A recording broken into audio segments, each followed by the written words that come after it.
getting your hands dirty, not being scared of getting into the trenches, learning what you need to do in that process, and then going, how do I leverage this? How do I leverage my time out of this? How do I get a one-to-many model or something that works? All right, folks, welcome back to the High Voltage Business Builders Podcast. If you have ever wondered if someone from, here's a joke I usually tell people. It comes to me as I'm talking out loud here. I have friends from Australia, and the gentleman who's coming on board here always like to laugh and joke around how there's literally everything in Australia will kill you. It just depends upon, what kind of death do you want? Do you want the slow one? Do you want the strangulation death? Do you want to get eaten by sharks? I jokingly say Australia is one of the most dangerous places in the world. And maybe the man here today is the most dangerous man in the world. He is coming from Australia. He's a published speaker, a author. He is a podcaster, someone I have kind of made fast friends with in time we've spent together, and I enjoyed his company. And so we did a podcast the other day together on his channel. And so I have him here today to talk to you guys about business strategy, mindset, growth, opportunities for, growing and expanding your mind. I think is where he's really good at, his connection base, his network, and things that he's done really well since I've got to know him. It's definitely something we can talk about today. It sounds awesome, Neil. You can call me the James Bond of Australia, There you go. Dangerous, watch out. That's right. The James Bond of Australia. I've never heard that phrase yet. Let's go with that one. So, Mr. Bond, what is it? What mission are you on right now? Me? Well, really for me, I'm really here to help, business owners create wealth and freedom, right? And I really love business. It's been, a challenging journey throughout that area. And I think business owners, it's a lonely journey, right? Because you're at the top and you've got a lot of responsibility, and there's a lot of growth that needs to happen personally, as well as then the skills that you need to learn to be able to create something that's successful and get a really great team and everything around you. So there's a lot of pieces there in that puzzle. And once we put these pieces together, and then it really creates a strong foundation for success. So I really love helping the business owner side on everything around business, and then talking about the investing side, later on as well, like Robert Kiyosaki's, cash flow quadrant, right, of moving up as well. You got a background like more than 14 years of connection in business. What were you doing prior to that? And in the 14 years ago, were you in a job? Were you in a business? Were you working on W-2? Like what were you doing? Yeah, I'll give you the quick version of my story. So I grew up in Adelaide, South Australia, like a big country town city here. Parents are high school teachers, wanted me to do well at school. Started my entrepreneurial journey selling VCD movies, good old CD burners back in the day. Oh yeah, when I was 15. Yeah, Fast and Furious #1. I remember that was one of the first ones. So we're at number 10 now. So yeah, we'd sell them to my friends. And this is where I started strategic thinking, because it's always good to think many moves ahead, like a chess player. I used to play a lot of chess as well growing up. And I didn't know who else had a CD burner. So I thought, I'm going to get as many orders as possible, 5 to 10, and burn it, because once I burn this, anybody else could burn it if they have a burner, right? So this is, started to think about strategic thinking at that young age. And then towards the end of school, I didn't like it. I ended up dropping out of year 12, my final year. And my parents, being high school teachers, didn't like that. As you can imagine, my dad told me I'll never be able to study. He had 3 degrees. One of my teachers told me I'll never be successful, right? And I won a lot of championships in soccer and tennis growing up. I wasn't the most naturally talented person, but I would make myself one of the best players. And, if someone said I couldn't do something, I, just said, watch me, right? So I went out there, got a job at 18 at a big environmental company, did a lot of great things there. They headhunted me to Sydney, moved to Sydney, much faster pace, and wanted to learn more about business. Everyone was talking about degrees and things, and I had nothing, right? I just worked my way up in the job and realized I could get into doing an MBA, a Master's of Business Administration at one of the top universities, just based on over 8 years of experience working. So I got to skip school and the bachelor and just straight to the MBA. And it was challenging for me to study, but I had a mission, right, that I want to learn more about business. So did most of the core subjects. And then there was a change of management. I left that company after 10 and a half years and started my first company, which is Waste Management Consulting. So I took all my knowledge from that time and started giving it to the big brands, Westfield shopping centers, I know you have in the US, saved them over $4 million a year, 20 million over 5 years with the waste and recycling costs. Kmart and Target, which you guys also have. I've been working with them for over 6 years and doing a lot of variety there, saving them millions of dollars and helping them be more sustainable. Defense here in Australia, a lot of other big brands. So, a lot of success there. And I'd go to networking events and other events, and people would ask me questions about business. And Athin, I got this problem. What do you think? And I said, well, why don't you do 1, 2, 3, 4, 5? And they're like, it's really good. I need to write that down. Can you tell me that again? And this would happen multiple times. So I realized I had a very good strategic brain with my memory, with my experience in my own business, with my coaches and mentors that were helping me, and everything there, my MBA, to go, okay, well, I should do this as a business, right? It comes very naturally to me. So I started business coaching, mentoring. It's been over 5 years now doing that. Work with people in over 10 countries around the world, over 30 different industries, people from startup all the way to 8 figures a year businesses and everything in between. And, really enjoying that journey and, finished my MBA. I've done NLP master practitioner trainings. This is all around the mindset side of things. So I'm able to reframe mindsets, because if I give certain strategies and tactics to someone, if I give it to 10 different people, we'll get 10 different results. And the reason is because of their mindset, right? So sometimes we need to shift something in their mindset so they take action. And my podcast that you mentioned, the Business Growth Show, over 240 episodes now every week for 4.5, almost 5 years and counting, and really enjoying that journey as well. And just really enjoying, helping people along that journey in all 9 areas, my 9 keys to business growth mastery, which we can talk about as well there. And that's sort of, where the journey started. And now it's getting more into, investing. What can we do with the money? Because I see business as being the vehicle for our life, right? So ideally, like, what is the ideal life? What do you want to do with your family or whatever is important for you? And then let's create a vehicle in business. And I know you're big on this as well with what you do, and that works for your life. And if we can do that, then we're starting to enjoy our life and obviously help the people around us as well. Yeah. What's one of the worst pieces of business advice that you've ever heard that actually worked? What's one of the worst pieces of business advice that actually worked? I would say that, a lot of people say, don't worry about your weaknesses, follow your strengths, right? And yes, we want to know what are our strengths and hire people, right? That, you're not so good at. But, one of my coaches said to me, your weaknesses is what's going to take you to the next level, right? Improving those weaknesses. So it's not about hiding away and going, oh, I'm not good at sales, I'm not good at marketing, I'm not good at numbers or whatever, let me just hire someone. It's actually going, well, you know what? I'm going to get better at it because I need a decent level of understanding to be able to delegate, to be able to partner with people in all these areas. So once I started looking at going, okay, let me improve these weaknesses, all of a sudden things starting to open up there. And it's like, wow, this actually works in that area there. So I think there's conflicting, messages about strengths and weaknesses and who you bring around you. So I think you've got to, help and improve them. Yeah, you wonder every once in a while if people are like, hey, go out and, try this marketing activity. And you're like, that couldn't possibly work. And then you realize, oh, it did work. I tried it out. It actually worked. Where are there places, it sounds like you've had a few experiences, where have you found yourself, finding pivot in your business? Like, I've had to pivot in my business by a number of different churns. I tried not to make them too large when I realized by making really large churns, it wasn't a great idea.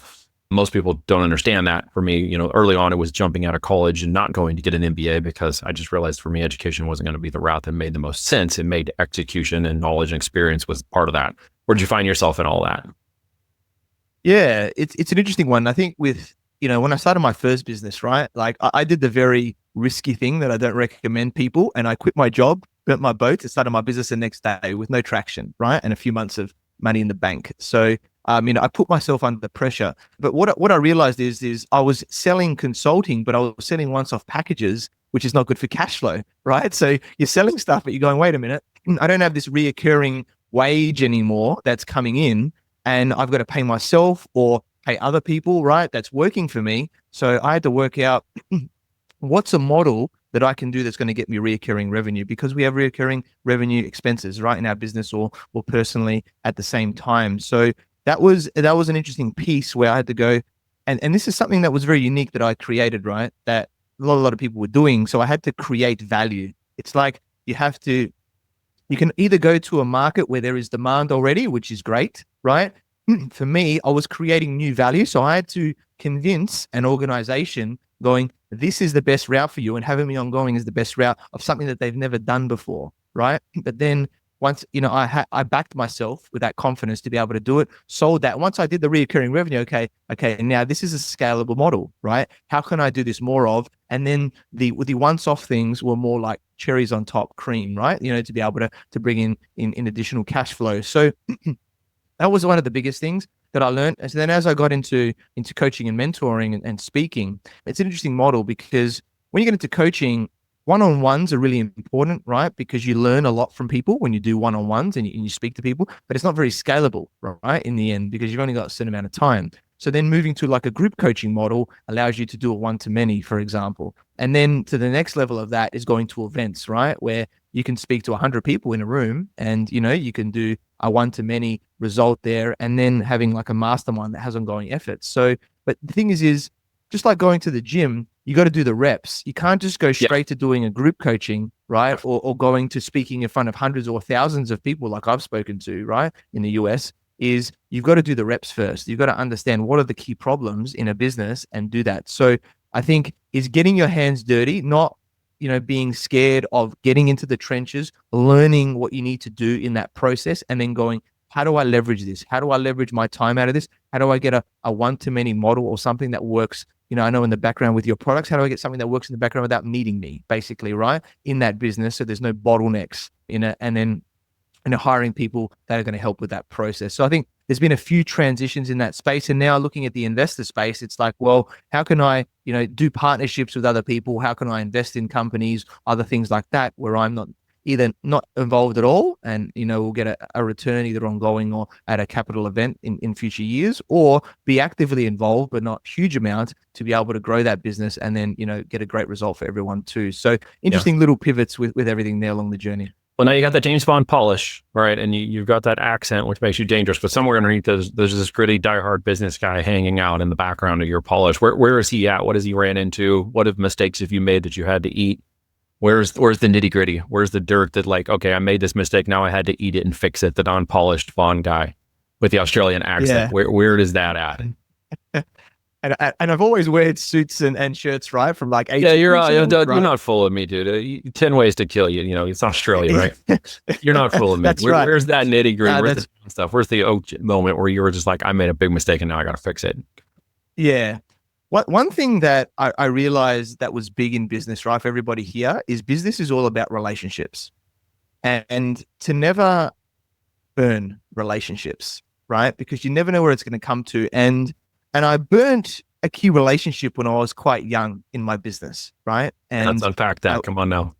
Yeah. Real. What'd you find out? Like there's closets, there's skeletons in the closets. There's definitely stuff here. And I guess I was young, right? I was young, I was in business, and it was my ego that was coming in, right? And I was working with this partner, and I was like demanding certain things, right? But it was their business, right? But I was working with it. But I knew I had huge amounts of value compared to what, other people that were working with them, right? So I knew that I had more value, but I was going in and demanding certain things, demanding more money, demanding, all of these things.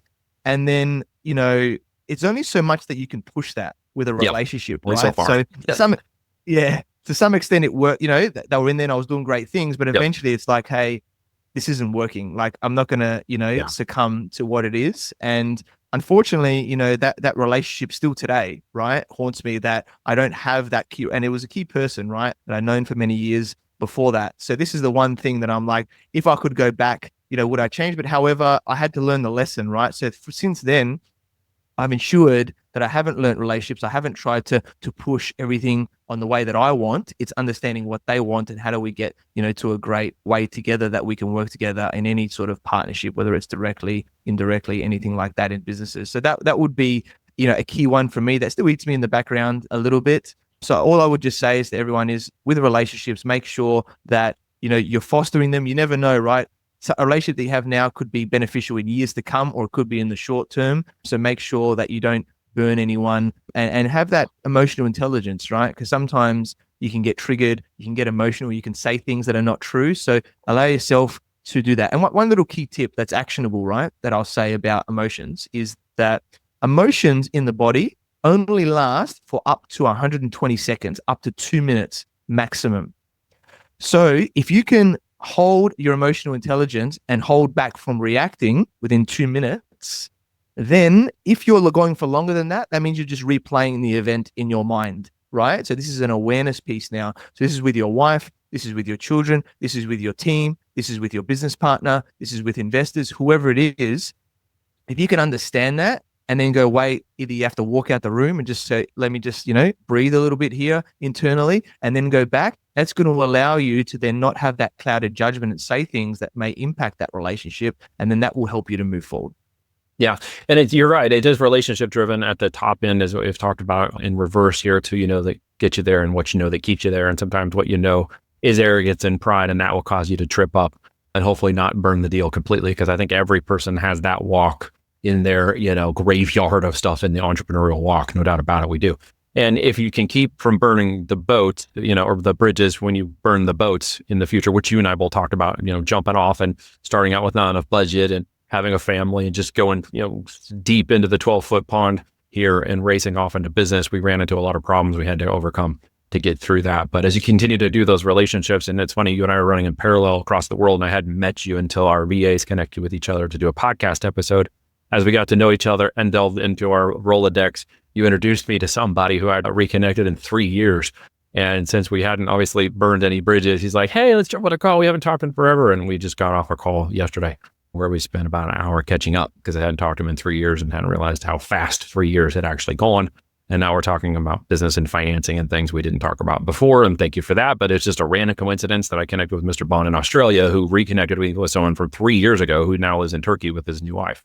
So yeah, you never know where those relationships are going to take you when you start pulling the threads on them. Definitely, mate. I completely agree. And you're very welcome. And this is, I think, adding value to people, right, is a big thing that I would recommend anybody to. When you're going into a relationship, always go into the lens of how can I add value, especially if someone is at a higher level than you, right? You don't want to just ask something. You want to be able to add value. Can I connect them to somebody? Can I do something for them? Whatever that is. And then there's going to be a natural law of reciprocation, right? That comes in, that they're going to do something for you, but even if it's just an introduction, right, to somebody, however that works. If you've got a podcast, interviewing them on your podcast is a way of adding value, as an example, right there, because you're making them look good. You're interviewing them, right, on your show as well. So always think about, I've interviewed a lot of celebrities, a lot of very high level, very successful people on my podcast. It's always like, how do I add value? How do I position myself? How do I continue this relationship? And then, if you can do that, doors will open for you, right? And all you need is one deal, one opportunity to come up that could just change your life, your business forever. And it could be at that time, or it could be getting introduced 3 years later to the same person where you've both grown, and all of a sudden there's more opportunity there. And then you can move down that path even better. Yeah, we joke in America, there's 6 degrees of separation, which has to do with the whole idea that the internet legend of everybody's connected to Kevin Bacon somehow.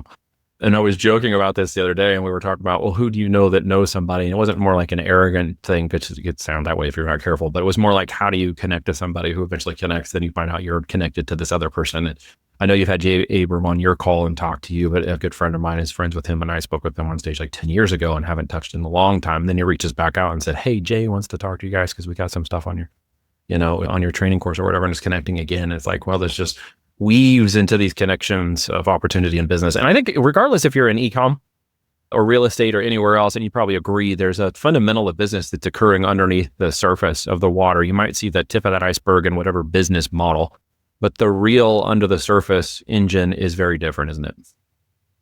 Yeah, definitely. I completely agree. And yeah, Abraham's an amazing guy, the godfather of marketing.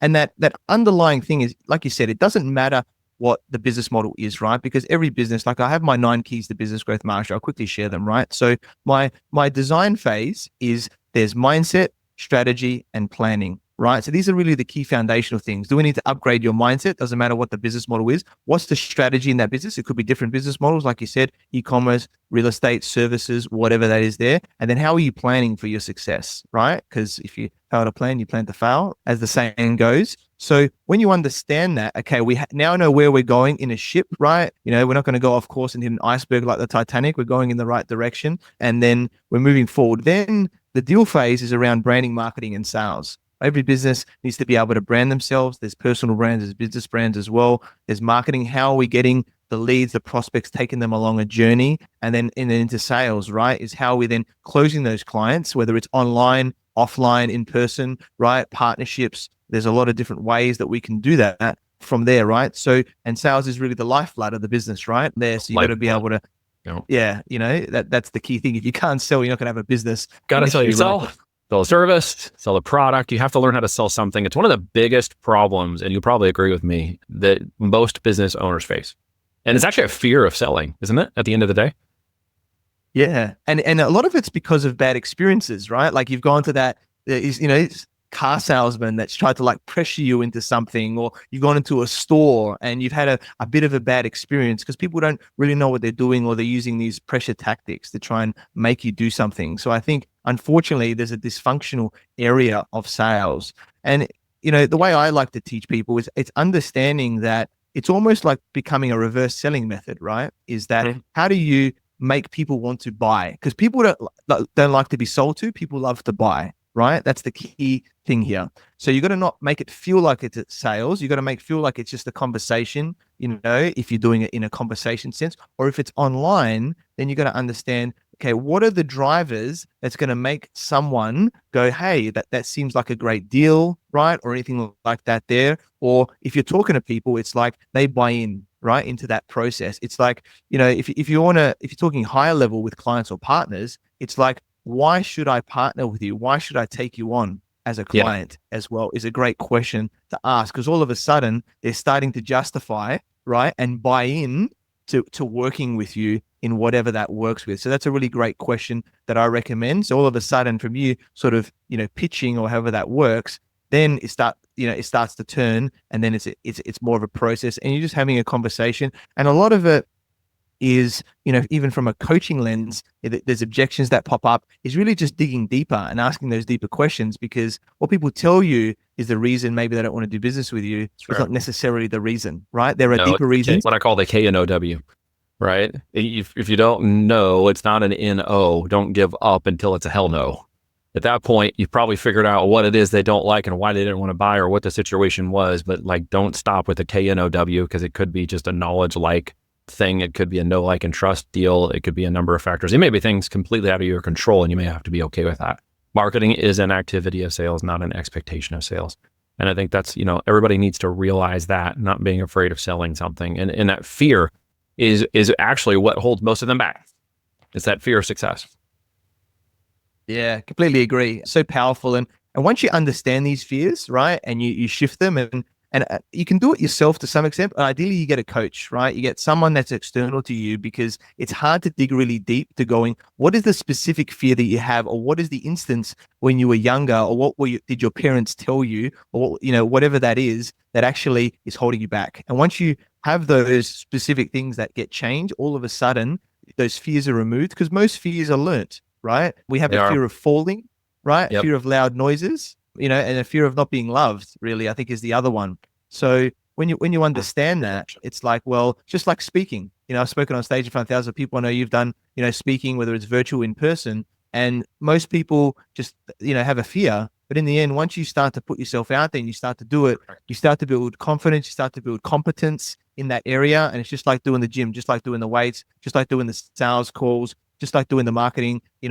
campaigns, whatever that is. And then you build the muscle, and over time you get over the fear, you refine, and then you start to work out, I've cracked the code in this particular area. Now let's double down, like what you do in your business, Neil, where you help people right in the e-commerce side, and go, let's just now smash this and ramp it up and create that amazing profitable business as well. Yeah, it's that fear of rejection, ultimately what it gets down to, right? I could be in an audience of 100 people speaking on stage, and if one person doesn't like what I say, it's, oh my gosh, I did a bad job. I said too many they don't like it. No one else is going to get it. It's the constant fear. If it's 5 people or 100 people or 1,000 people, and having spoke from stages of all sizes, I can tell you that's really what it gets down to, is if you have a confidence in who you are and what you do, then it's the audience that's going to lean into that, not the one that might reject you that you have to move towards. And I think people get caught up in that. They don't understand it. They go straight for the rejection and think, I don't have any value. I can't sell anything. They may feel that fear of, the scarcity and limiting beliefs kick in, as you're kind of referencing around what you're saying here. And they get that fear that there's no value. They have no value to add to the community. I can't add any value. I can't do this. All that stuff is setting them back over and over again. And so much about what we're talking about has nothing to actually do with the tactical aspects of the business and their ability to push buttons, read spreadsheets, use software, and run the technical side. Why are we not talking about that very much? Yeah, and it's so true, right? Because anybody can do those things, right? Can look at the spreadsheets. That's an easily learned skill to do. It's a process. But these things are the things that actually make the difference that we're talking about here today. It's exactly what makes the difference between the winner and the person who quits. Yeah. And, you think about the biggest brands, or like Apple or Tesla, with Elon Musk and Steve Jobs back in the day, Yeah. they pitch from stage, right? They have a launch, right? And they pitch from stage. So speaking is the biggest skill that I think everybody needs to learn, whether he's talking to one person, 10 people, 1,000, a million, doesn't really matter, is doing. And it's funny, you've actually got to lean into that. Like the more authentic you are and the more people that you are, polarizing, I guess, but just being your authentic self, where some people are going to love you, raving fans, and some people are going to hate you. That's actually where you cut through, and it's not caring about what people think. And then when you do that, all of a sudden you're going to get all the clients, the partners, everything else, and then your business will take off and where you're going to go. So that's really the key. And it's just getting out there and doing it and finding coaches and mentors like, ourselves or whoever it is out there that you resonate with, that's going to help you to level up, right? Because normally there's a ceiling and you become comfortable. You need someone to push you further, to help you to go that far, to give you the mindset to be able to keep going and then, succeed in the end. 100%. It's an activity of business, just like marketing is an activity of sales. You're not going to be perfect. You're going to miss the conditions. We've all screwed up. We've all made bad decisions. We've all gotten people involved or been involved with people we shouldn't have, or started something we shouldn't have been after. But at the end, if you pick, like you say in the country, if you pick one horse and ride it, then you may have a much higher opportunity of success, because you can't ride two horses with one ass. So whatever you're picking to ride, stick with it, right? Stick with it and realize that it's mindset at the end of the day. It's perseverance and tenacity. If you've got, above average IQ, which I think most everybody does, then just in time, you will learn the activities, you'll learn the tactics. What you really have to understand is why I'm doing this, what's the greater benefit, who I should be speaking to, what I should be doing in that business. That's where your real success is going to come from, not tactical. And we are a tactical group of people at the end of the day, aren't we? I mean, so much of our ideas of success, because of our W-2 workforce, because of the way it was aligned, and because of the structure of how it was set up. In fact, I was just reading this the other day. It was all geared from a manufacturing guy back in 1871 who switched over to the 8-hour workday when we were in a biphasic sleep pattern, which was work 2 hours and then sleep for 2 hours, then, maybe work 2 hours and sleep for 42 hours and then do it again. And so with this, requirement to come into work and do that, they completely, in the Industrial Revolution, screwed everybody's sleep patterns up. So now we're geared towards these tactile, daily, weekly, monthly things as a component of our value of success. And if we can't measure that effort, we can't measure the win.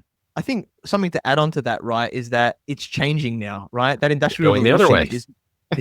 Right? Like with AI, with a lot of things happening, is the skills, some of them, right, can be done more automatically, right, with AI and things like that. So the skills, the reading of the spreadsheets and things that, we could teach you is going to be automated, a lot of it anyway. So what Neil and I have been talking about today, that's the human interaction. That's where the value is, right, in terms of doing business going forward. So this is what you need to be mastering, because a lot of the mundane can be, getting closer to be automated, right, in terms of what we're doing there. But the strategic thinking, the relationships, all of that yourself on how you're being, that's where value creation is going to be done, and understanding how to then, move your IP, create a system, create a software, whatever that is that looks for you, create a product, a service that's going to then add value into the market.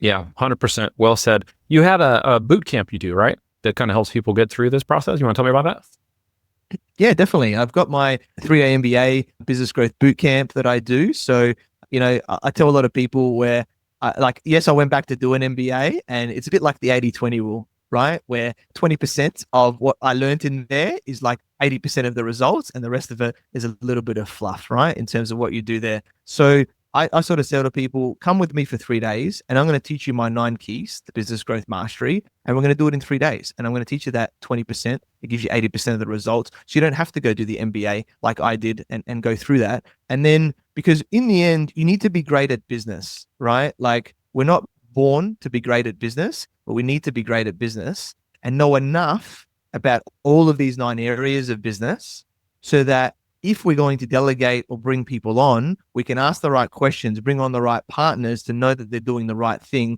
and not just blindly think that they're going to do the right thing. So I upskill people in all of those areas. I help people with their personal brands as well, right? To be able to, understand that people buy people, they buy you. So how do we use yourself as the personal brand as well as that figurehead, as well as having an amazing team, and just really help people and shift them, doing them in-person events, doing a lot of virtual stuff, a lot of partnerships. So really powerful.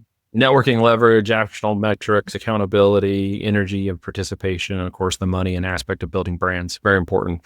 Definitely, guys, you want to check that out at the link below. You've got a book too to support some of the things you're doing. Tell us about that real quick.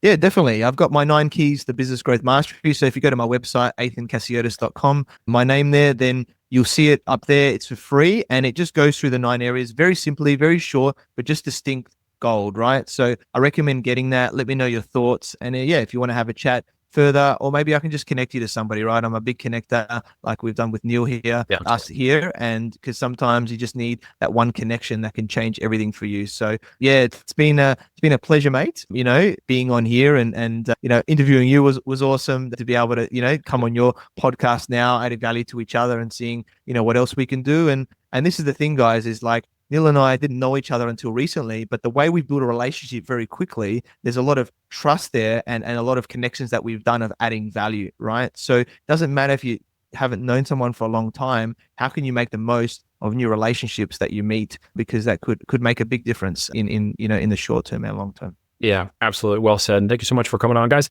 Just a quick summary. If you're paying attention to everything here, we talked about mindset, we talked about value and clarity, we talked about accountability. We talked about who you know and getting you in and what you know keeps you there. We talked about not limiting your beliefs and your mindset. We talked about speaking to people out of, sales and speaking through the process of learning what it is you do really well, even down to what kind of mentor and person you would get with has to resonate that. We talked about the fear of rejection. And when it comes to selling yourself, selling a business, you have to get out there and sell something. It's very important you do that.